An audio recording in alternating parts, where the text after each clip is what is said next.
Le surcoût a pu être expliqué avec l'estampillation norme européenne, où on a parlé de bois, par exemple, du Brésil, qui devait partir vers l'Hexagone pour être estampillé norme européenne pour revenir en Guyane.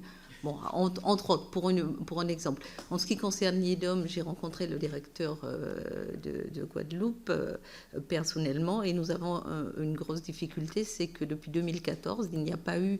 l'INSEE n'est pas intervenu à Saint-Barthélemy pour justement faire un travail sur les prix et pour expliquer aussi l'augmentation des prix. Donc je pense qu'il y aurait...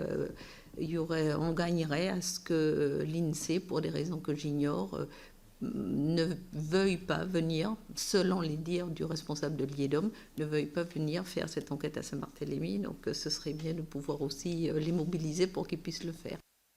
Alors nous prenons bonne note de ces demandes que nous relayerons évidemment auprès de l'INSEE, qui a peut-être ces raisons que je ne connais pas et je ne peux pas répondre pour l'Institut évidemment.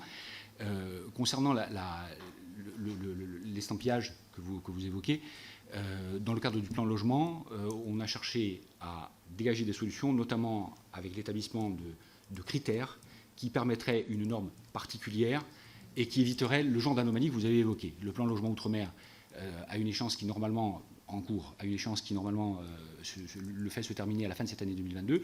Nous allons le prolonger d'1 an, justement pour pouvoir terminer les actions qui sont en cours, en tirer un bilan et puis lancer des travaux d'un plan troisième génération, je dirais.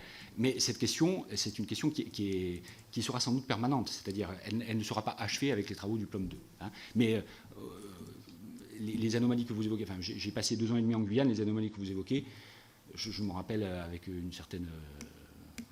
avec un certain émoi. Effectivement, il y a des absurdités dans tout ça, il faut bien le reconnaître.